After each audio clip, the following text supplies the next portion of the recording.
अब देखो यहां सावधानी की बात समझना है। ये अज्ञानी जन गलत ढंग से इसे समझते हैं। जैसे कहा जाता है प्रभु की इच्छा के बिना एक पत्ता भी नहीं हिलता, पक्का। लेकिन जिसकी ये स्थिति होती है, प्रभु की इच्छा में अपनी इच्छा मिला देता है, उससे कभी पाप होते ही नहीं, क्योंकि पाप होते हैं इच्छा से। जिसकी अपनी इच्छा है और अपना भोग है, उसको नरक और स्वर्ग भोगना पड़ेगा। वो केवल बातों से कहता है, उसकी स्थिति है कर्तृत्व और भोक्तृत्व भाव से। जब तक अहंकार है तब तक पापाचरण होता है, और जब अहंकार समर्पित हो जाता है तो उसका शरीर यंत्रवत वही चेष्टाएं करता है जिससे जगत मंगल होता है। वो कहते हैं कि कर्ता श्री हरि। अभी आप कहोगे कर्ता श्री हरि, तो आप तीन गुणों से प्रभावित होकर अहंकार में पापाचरण करोगे और कहोगे कि भगवान की इच्छा से हुआ। तो भगवान की इच्छा से नरक भी बना है, बड़े बड़े दुख भी बने, वो तुम्हें भोगना पड़ेगा। अगर समस्त दुख और सुख दोनों से ऊपर उठकर परमानंद में निमग्न होना है तो बोले कर्ता को जानो। एक कल संत भगवान प्रश्न कर रहे थे कि एकांत में तो ठीक है, लेकिन जब व्यवहार में उतरते हैं तो राग द्वेष हो जाता है। क्यों? क्योंकि तुम व्यवहार में क्रिया देखते हो, कर्ता नहीं देखते, कारण नहीं देखते। अगर कारण को देखो तो कारण श्री हरिवंश भनम, क्रिया को देखोगे तो अनुकूल हुई तो राग हो जाएगा, प्रतिकूल हुई तो दोष हो जाएगा। अगर कारण को देखोगे तो सब में पावर श्री भगवान कारण, राग द्वेष होगा ही नहीं। भगवत ऋषि जी कहते हैं औरों की तो बात जाने दो, लगे हो अविद्या भूत कहें द्विज रक्षा करी हो। समीप में बैठे हैं अर्जुन जी के भगवान श्री कृष्ण। एक ब्राह्मण आता है और श्री भगवान के सामने वो कहता है, प्रभु प्रभु अभी अभी मेरा पुत्र प्रकट हुआ और पधार गया। द्वारिकापुरी की बात है। प्रभु पैदा होते ही मर गया, ऐसा तो कभी नहीं हुआ कि पुत्र पिता के सामने मर जाए। ये तो धर्म रहित बात है। और अपने बालक को भगवान के सामने से राजमहल के द्वार पर रखता है और विलाप करके बड़ी आतुरता पूर्वक कहता, संदेह नहीं कि इस समय पृथ्वी में ब्रह्म ऋषियों का द्रोह करने वाले लोग पैदा हो गए हैं। धूर्त कृपण पापी लोग बढ़ गए हैं, कर्म दोषी हो गए हैं। इसीलिए ये काल उल्टा चक्र चला रहा है कि पिता के सामने जन्मा हुआ पुत्र मृत्यु को प्राप्त हो रहा है।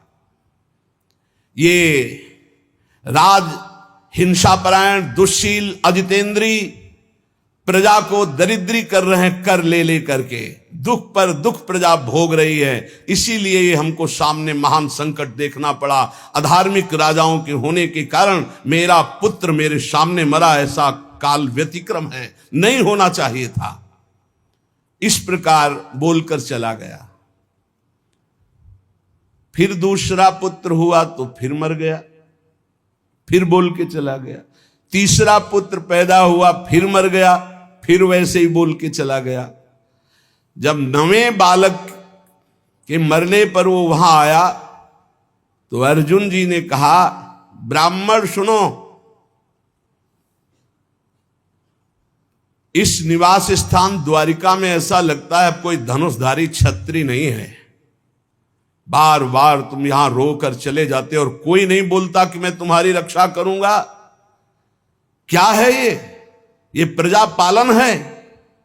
अरे जिनके राज्य में कोई ब्रह्म ऋषि दुखी हो जाए धन से, पुत्र से या किसी अन्य कारण से, तो उसका राज्य नष्ट हो जाता है। जहां साधु वैष्णव ब्रह्म ऋषि दुखी हो जाए। मैं समझता हूं इस समय तुम बड़े संकट में हो, बड़े दीन हो रहे हो क्योंकि तुम्हारे पुत्र मर रहे हैं। मैं प्रण करता हूं तुम्हारे पुत्र की रक्षा करूंगा। कर्ता को जाने नहीं, भगवत ऋषि जी कह रहे हैं। अरे उनका जाओ, तुम बात क्या बनाते हो? तुम क्या पूर्ण करोगे? जब ये श्री कृष्ण और बलराम बैठे हैं तो तुम क्या पूर्ण कर लोगे? अर्जुन से कहा।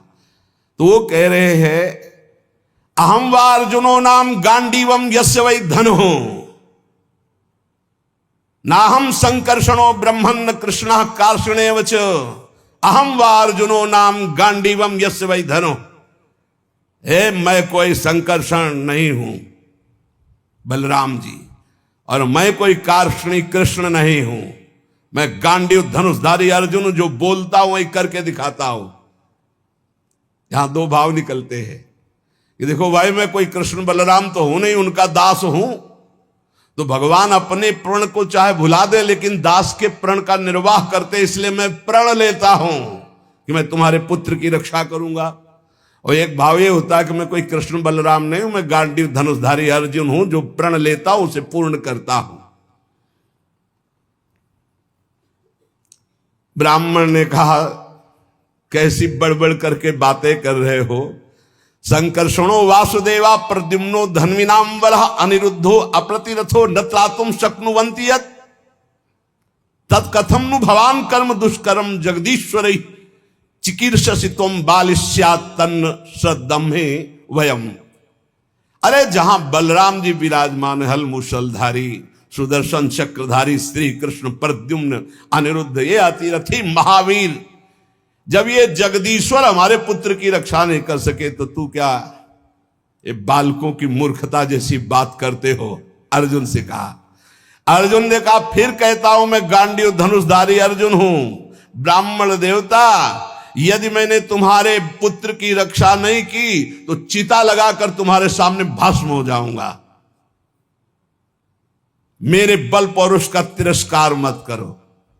जानते हो मुझे, मैं वो अर्जुन हूं जो महादेवाधिदेव भगवान शंकर को युद्ध में तृप्त कर दिया।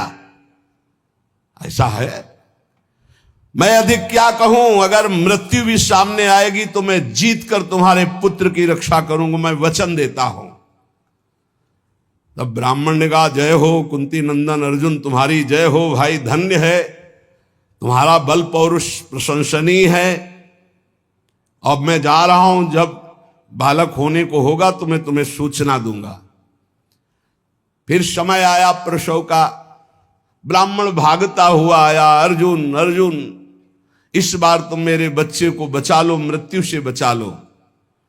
अर्जुन तत्काल गए, आचमन किया, भगवान शंकर का ध्यान करके प्रणाम किया, श्री कृष्णचंद्र की तरफ देखा भी नहीं, कर्ता को जाले ले यही बात समझा रहे हैं, समझो। और दिव्यास्त्र का स्मरण किया और गांडीव पर प्रत्यंचा चढ़ाई और ऐसा बाणों का हाहाकार मचा दिया कि वायु भी प्रवेश करेगी प्रसव गृह में तो अर्जुन की आज्ञा से प्रवेश करेगी। दिव्यास्त्रों से पूरा बांध दिया, मंत्र से अभिमंत्रित करके प्रसव गृह को चारों ओर से घेर दिया, ऊपर नीचे दाएं बाएं ऐसा पिंजड़ा और दिव्य मंत्रों के द्वारा। पहले तो कम से कम बालक पैदा होकर के रोता फिर मर जाता था, अब पैदा हुआ ना तो 100 मिला ना आवाज सुनाई दी, गायब हो गया। पहले तो कम से कम लाश तो मिलती थी, रोता तो था फिर मर जाता था। अब वो ब्राह्मण अर्जुन से कहने लगा कि मेरी मूर्खता देखो, इस नपुंसक की बात में मैं आ गया। हाँ, अरे जहां श्री कृष्ण बलराम नहीं रक्षा कर पाए, इसकी डींग भरी बातों पर मैंने विश्वास कर लिया। ना प्रद्युम्नो ना अनिरुद्धो न रामो न च केशवा यस्य सेकु परित्रातुम कोन्यस्तद वितेश्वरः। कौन ऐसा है जहां श्री कृष्ण बलराम प्रद्युम्न और अनिरुद्ध नहीं रक्षा कर पाए, वहां और त्रिभुवन में कौन रक्षा कर सकता है? मिथ्यावादी अर्जुन को धिक्कार है, अपने मुंह से बड़ाई करने वाले गांडीव धनुषधारी अर्जुन को धिक्कार है। दुर्बुद्धि मूढ़तावश कहता था कि मैं तुम्हारे बालक की रक्षा कर लूंगा। अब ब्राह्मण तो क्रोध में, देखने को मुंह नहीं मिला लड़के का, पैदा हुआ गायब। अर्जुन ने कहा, ब्राह्मण मेरा अपमान मत करो। तत्काल योग बल से यमपुरी गए। भगवान धर्मराज जी ने देखा कि अर्जुन पधारे, बोले इस समय अर्घ पात्र लेने का हमें अवसर नहीं है, हमें यह बताओ कि वो जीवात्मा तुम्हारे यहां आया है? बोले हमारी पुरी में नहीं आया। विचार किया कि कहां चला गया जब यमपुरी में नहीं आया। इंद्रलोक, अग्निलोक, नैऋति, सोम, वायु, वरुण सबकी पुरियों में गए, अतल नीचे, अतल सुतल पाताल तलातल महातल, इन लोकों में गए, ऊपर के जनलोक महालोक तपलोक ब्रह्मलोक, कहीं भी ब्रह्मा की जितनी रचना सब घूम डाला अर्जुन ने, कहीं वो जीव नहीं मिला। अब आए, अब भगवान श्री कृष्ण की तरफ देखा, प्यारे प्रणाम, अब जा रहे हैं भस्म होने हम चिता में। यही जीव की दशा है, जब सब जगह से हार जाता है तब बोलता है हरि शरणम। पहले नहीं चितवन किया कि प्रभु, तो प्रभु समझा देते। प्रण लेने से लेकर अभी तक भगवान की तरफ नहीं देखा कि रुख क्या है। अब जब चिता में जलने का नंबर आया तब केशव प्रणाम आखिरी स्वीकार करो। तो भगवान ने कहा किस बात का? बोले वो प्रण है ना, तो चिता में जलने जा रहे, तो उनका तुमने अभी पूरे बल का प्रयोग कहां किया? ध्यान दीजिए, तुमने अभी पूरे बल का प्रयोग कहां? तुम्हारा पूरा बल तो मैं हूं। मुस्कुरा दे अर्जुन, यही हमसे गलती होती है। हमारा बल कौन है? आराध्य देव। हम अपने बल की डींग हाँकने लगते हैं, उन्हीं के बल से मिले हुए बल से हमारा पूरा बल श्री भगवान है। देखो अर्जुन, तुम्हारा बल मैं हूं। जिस समय ये तुम्हारी निंदा कर रहे हैं, यही सब लोग प्रशंसा करेंगे और तुम्हारे यश की कीर्ति की स्थापना होगी। करें करावें आप सब, जने बढ़ाई दें, मान लो कर्ता को जानो कौन है। सर्वशक्तिमान भगवान जे भी चिंतन किया, भगवान का दिव्य रथ आ गया। भगवान की दिव्य घोड़े, दारुक नाम का सारथी। भगवान ने अर्जुन से कहा बैठो हमारे रथ में। रथ में बैठे, दारुक ने भगवान के नेत्रों की तरफ देखा, इशारा किया, ले चलो। 7 पर्वतों वाले 7 द्वीप, 7 समुद्र, लोकालोक पर्वत, इनको लांघकर घोर अंधकार, इतना अंधकार कि भगवान के दिव्य घोड़े शैव्य, सुग्रीव, मेघपुष्प बलाहक, मेघपुष्प बलाहक नाम के 4 घोड़े मार्ग नहीं दिखाई दे रहा। तब योगेश्वरों के भी परमेश्वर भगवान श्री कृष्ण ने जब घोड़ों की दशा देखी तो सुदर्शन चक्र का स्मरण किया। हजार हजार सूर्यों जैसा एक साथ तेज प्रकाशित करने वाले भगवान की दिव्य पार्षद सुदर्शन जी आगे चल रहे हैं। घोर अंधकार में सुदर्शन चक्र से ज्योति ऐसी प्रकट हो रही, सब अंधकार नष्ट होता जा रहा, प्रकाश। ऐसे भगवान के सेवक हैं, ऐसे भगवान के दास हैं। सुदर्शन चक्र के द्वारा बतलाए हुए मार्ग से चलकर अंधकार की अंतिम सीमा में पहुंचे। अब अंधकार के पास इतना दिव्य प्रकाश, प्रकाश ही प्रकाश, जैसे घोर अंधकार ऐसे घोर प्रकाश। अब वहां अर्जुन की आंखें चौंधिया गई, विवश हो गए, नेत्र बंद कर लिए, इतना तेज। भगवान वहां भी सामर्थ्य प्रदान करी अर्जुन को और घोड़ों को भी। उस तेज के बाद महान जलराशि, श्याम वर्ण का जल ही जल, अगाध जल, जल पार किया तो तेज आंधी, वायु ही वायु। भगवान की ही केवल सामर्थ्य पहुंचने की और सामर्थ्य रही। अब वायु के प्रवाह में बड़ी बड़ी तरंगें उठने लगी। फिर भगवान ने उसको शांत किया। आगे बढ़े तो एक दिव्य महल, और उस महल में मणियां ऐसी चमक रही थी मानो हजार हजार सूर्य एक साथ प्रकाशित हो रहे। भगवान भगवान है, भगवान जैसा कोई नहीं। चारों ओर बड़ी ही उज्जवल ज्योति फैल रही है। देखा अनंत महिमा से युक्त भगवान शेष जी सैया बनाए हुए, और अद्भुत एक एक सिर पे ऐसे मणि चमक रही, ज्योतिर्मय। प्रत्येक फण पर सुंदर सुंदर मणियां जगमगा रही। 2-2 नेत्र, बड़े ही भयंकर नेत्र, और शेष भगवान का श्रीअंग कपूर जैसा गोरा है।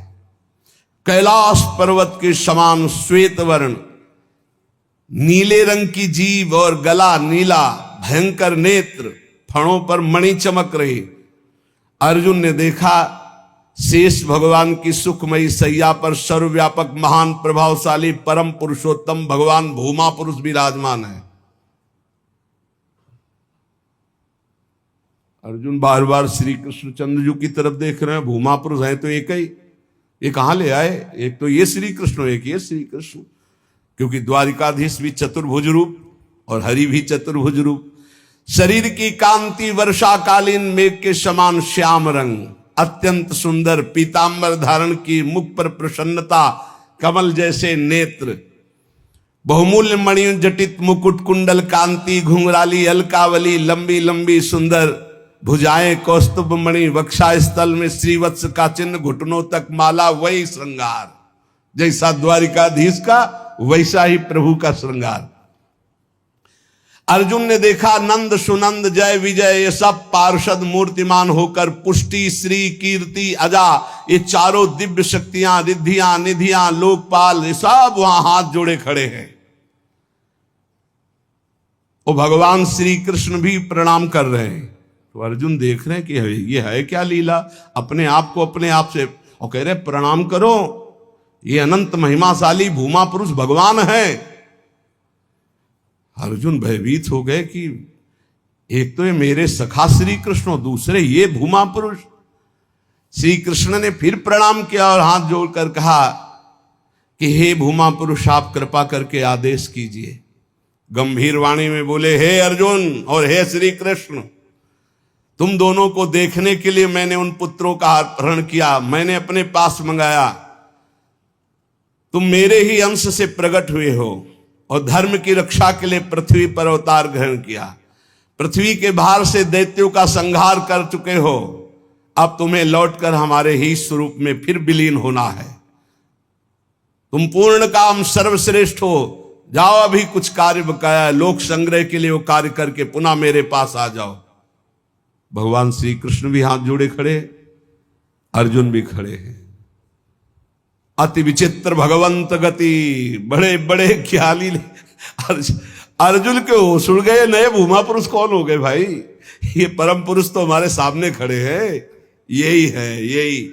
अगर ये अपने रहस्य को न बतावे तो कोई, इनका एक नाम है अनंत, कोई अंत ही नहीं पा सकता है। अर्जुन और श्री कृष्ण को आदेश किया, सर झुकाकर। अर्जुन देखते जा रहे, सर झुकाकर भगवान कह रहे जो आज्ञा। फिर वो सब बालक वापस कर दिए।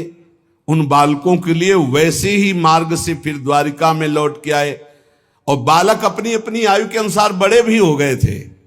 वैसी आकृति रूप क्योंकि पहचान ले, श्री कृष्ण अर्जुन ने उनको समर्पित किया। अर्जुन के आश्चर्य की सीमा न रही।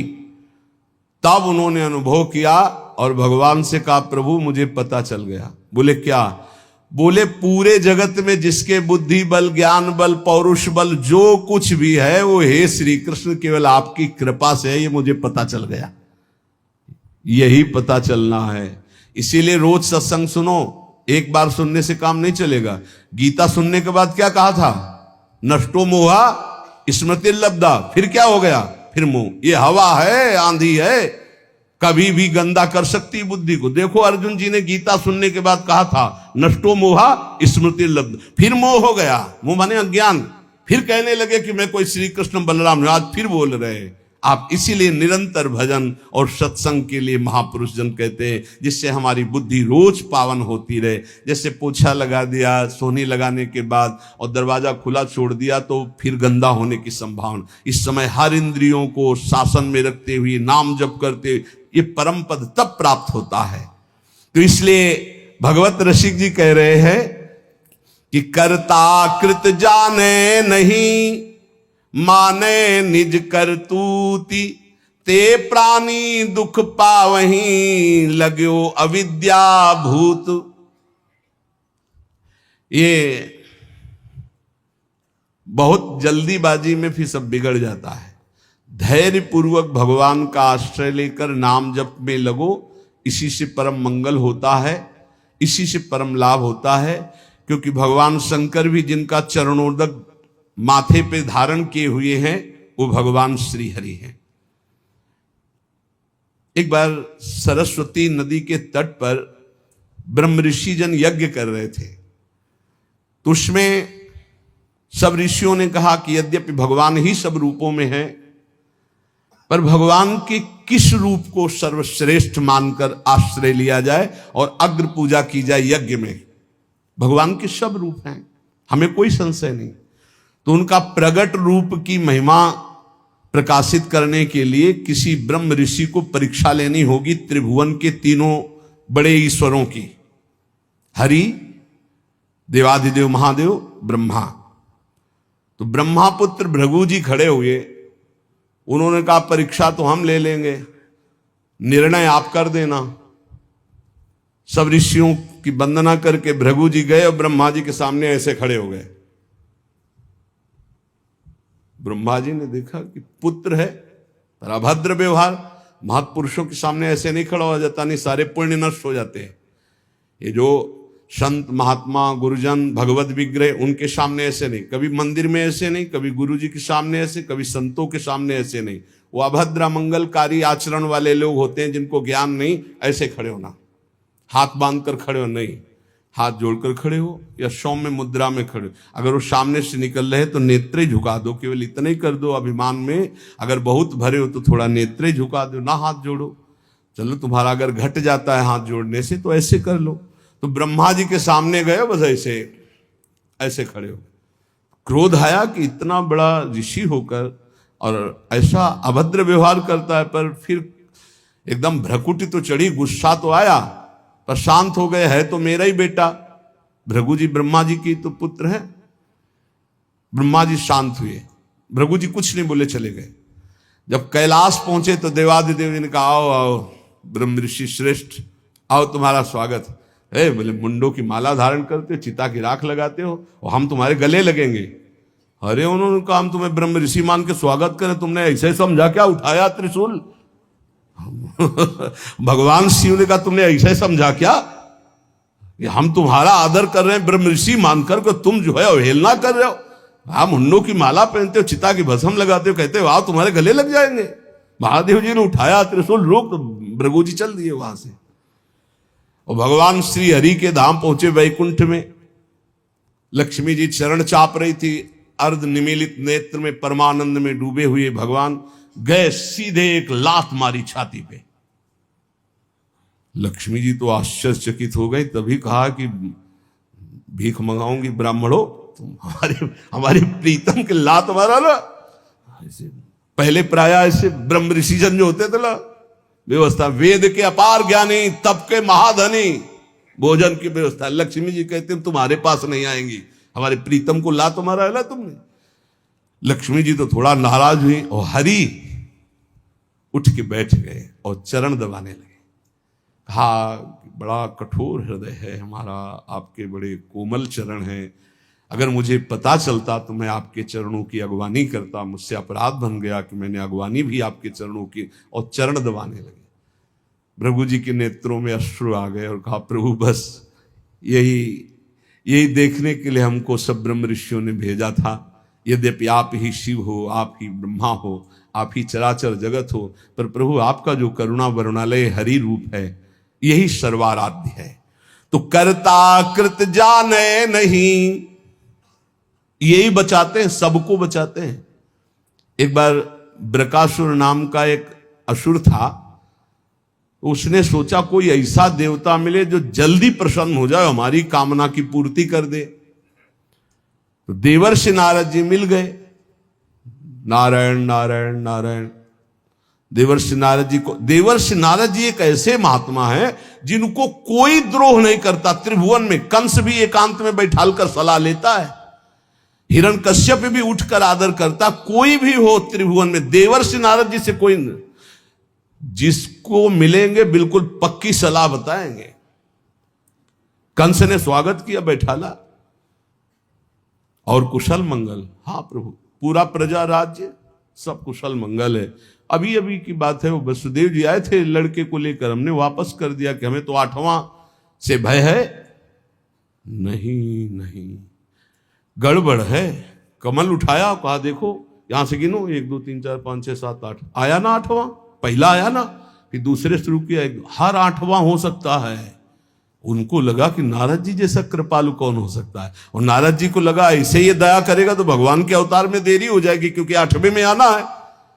और जब तक ये दया करेगा तब तक भगवान विकल नहीं होंगे, इसको क्रूर होना चाहिए, क्योंकि भगवान का अवतार शीघ्र हो, हर कमल की पंखुड़ी को 8वीं बता दिया, हर बेटे को 8वां बता दिया, तुरंत मुलवाया। नारद जी एक ऐसे महात्मा है जिनको सब कोई आदर करता है। बृकासुर ने देखा, साष्टांग दंडवत हुआ, नारायण नारायण। महाराज कोई ऐसा भगवान बताओ जो बहुत जल्दी प्रसन्न हो जाए। बोले वो तो शास्त्रों में प्रसिद्ध है, आशुतोष, देवाधिदेव महादेव, उनके ज्यादा आशुतोष। वो ऐसे देवता है, वो जल्दी प्रसन्न हो जाते हैं। और कोई सेव संतरा की जरूरत नहीं भाई।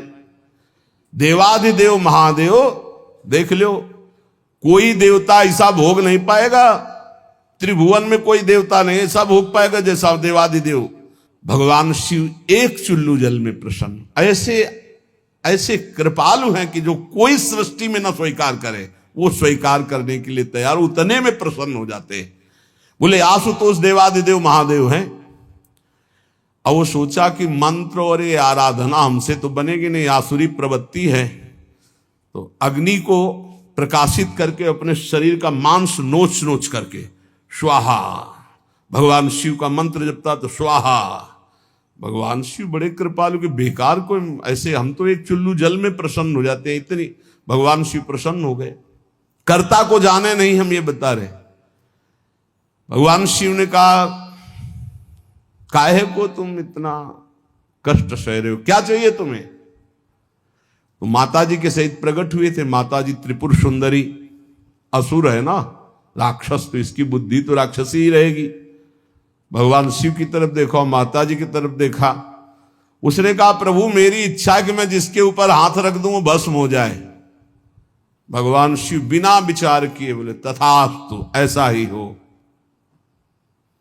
जे ही ऐसा कहा तो उसने सोचा परीक्षा के लिए भगवान शिव के ऊपर हाथ रख के देखे ना, इन्हीं का वरदान इन्हीं को। भगवान शिव के ऊपर ऐसे जो हाथ कर, भगवान भागे क्योंकि जानते थे कि सत्य है, रख देगा भस्म हो जाएगा। शरीर तो भाई भगवान ने ही आदेश और वो वर दिया है, उन्हीं के बल से भागे, वो भी पीछे भागे। माता जी खड़े लीला देख रहे हैं। भगवान शिव जब पीछे देखे तो दौड़ के पीछा बस हाथ ही रखने का। भगवान ने कहा कहां तक भागेंगे? तो कर्ता को याद किया। कर्ता कौन है? हरि। हरि को याद किया। जो ही याद किया तो आ गए ब्रह्मचारी के रूप में। और भगवान शंकर से इशारा किया, चैन की सांस लो, अभी इसका हिसाब करते हैं। नजदीक गए, बोले प्रणाम बृकासुर जी। इतना प्यार से विश्व में कोई नहीं बोला था, वो तो असुर था। प्रणाम बृकासुर, अमृतमय वचन और ऐसा आकर्षण और ऐसे कमल नयन और ऐसी चितवन को खड़ा हो गया। बोले बृकासुर जी यदि आपको मेरे सहयोग की आवश्यकता हो तो सहयोग से बड़े बड़े काम बन जाते हैं, आप क्यों भाग रहे हो इनके पीछे? बोले इनके ऊपर हाथ रखने। तो तुम्हारे हाथ में कुछ है क्या जो रखना चाहते हो? बोले वरदान दिया है शिव जी ने कि जिसके ऊपर हाथ रख दोगे वो भस्म हो जाएगा। अरे बोले अभी तुम्हें विश्वास है? दक्ष ने साप दे दिया था, इनके पास कोई ताकत नहीं रह गई। तुम हाथ रख के अपने ऊपर देखो, अगर झूठा निकलेगा ना तो दोनों मिल करके। हाँ ये बात तो पक्की है। एक सेकंड में हिसाब कर, अरे हरि है, हरि। एक सेकंड उसको ये समझ में नहीं आए कि अगर हाथ रखा सच्ची हुआ तो कौन बताएगा आके इनको। जो ही ऐसे किया सो क्षण में भस्म हो गया, राख हो गया। भगवान शंकर ने बोले प्रभु थोड़ा सोच समझ के वरदान दिया करो, तुम तो ऑर्डर डाली हो, अपनी भी सुरक्षा नहीं देखते। भगवत रसिक जी कह रहे कर्ता कृत जाने नहीं, माने निज करतूती, ते प्राणी दुख पावही, लगो अविद्या भूत, लगो विद्या भूत कहें द्विज रक्षा करी हो। अर्जुन मेरो नाम नहीं पावक में जरी हो। कर गही श्याम बचाए, बतायो जो शिशु हरता, भगवत रसिक नरेश सकल करतन को करता। इसलिए एकमात्र भगवान की शरण में हो जाओ। जितने कर्म कर रहे हो वो प्रभु को समर्पित कर दो। और रोज एक बार हमारी प्रार्थना है, ये सब याद नहीं कर पाएंगे पर सत्संगी हो इसलिए याद करना, मरना है। ये बात हमारी बात पक्का मान लो, ये हम बहुत बड़ा मंत्र बता रहे हैं। अगर ये एक बार 24 घंटे में एकांत में सोचोगे कि यार मरना है, सब कुछ छूटेगा, जाना है, तो आपका भजन बनने लगेगा, आप कुछ कमाई कर लोगे। अगर ये भूल गए कि मरना है तो मनमानी पापाचरण होता है। मौज लो, जो होगा देखा जाएगा। नहीं, तुम देखने लायक नहीं रहोगे। तुम क्या जानते हो जब कर्मों का फल आता है तो भोगना कैसा होता है? नहीं, तुम्हें पता नहीं। इसलिए आनंद में जीवन व्यतीत करने के लिए यावत स्वस्थमिदम कलेवरम यावत च दूरे जरा। आज शरीर स्वस्थ है तो ऐसा उपाय कर लो कि आपका मन निरंतर नाम जप में लग जाए, बस जीत जाओगे। हर समय नाम जप, बहुत ठौर ठिकाना मजबूत मिल गया है। ये कोई भ्रम वाला मार्ग नहीं है जहां आप लगे हो। ये तस्मात् शास्त्रम प्रमाणम ते, ये कोई मनमुखी मार्ग नहीं है कि अपनी वासनाओं की पूर्ति के लिए किसी नए मार्ग की स्थापना की हो। ये आचार्य परंपरा से, ये सदग्रंथ, सदवाणी, सदव्यवहार, सदाचरण से युक्त ये भगवत मार्ग है। इसलिए हरिशरणम, भगवान के चरणों का आश्रय लेकर निरंतर भजन करो और इसी जन्म में हम प्रभु को प्राप्त हो जाएं, ऐसा उत्साह रखो। शेष चर्चा आगे। श्री राधा वल्लभ लाल की।